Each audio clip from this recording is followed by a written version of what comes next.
بسم الله الرحمن الرحيم سلام الله عليكم ورحمة الله تعالى وبركاته كلنا هبولي لهان تيمبا meel kasto muuqeegu codkaygu idinka soo gaadhayo ku soo dhawaada wixii war naga soo gaadhay geeyga Soomaaliya doctor iyo guud ahaan dunida inteeda kale halka aad warka kala socotaan waa xarunta guud telefishinka caalamiga ee badda 24 TV uu ku leeyahay magaalada Hargeysa caasimadda deegaanada Somaliland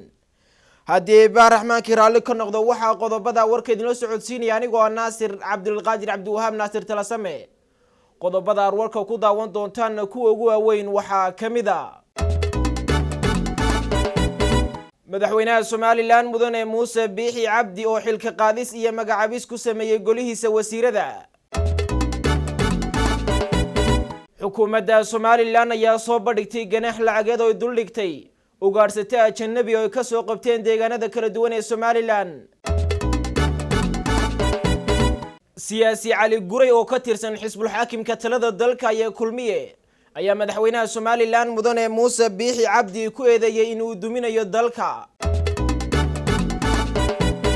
xisbiga dimuqraadiga ee Soomaalida Itoobiya ayaa ku dhawaaqay inuu ku biiray xisbiga isku taaga barwaaqo ee Soomaalida dalka Itoobiya madaxweynaha Somaliland mudane Muuse Biixi Cabdi ayaa shir gudoomiye kulan ay isugu yimaadeen golaha fulinta xisbul xaakimka talada dalka ayaa kulmiye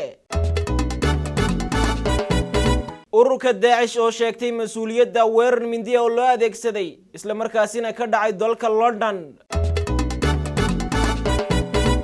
daawadayaal saaxiibayaal kuwaasi waxay hayeen qaar ka mid ah qodobada warka ugu waaweyn imikii haatan isku diyaariyo qodobadaas iyo qodobo kale oo faahfaahsan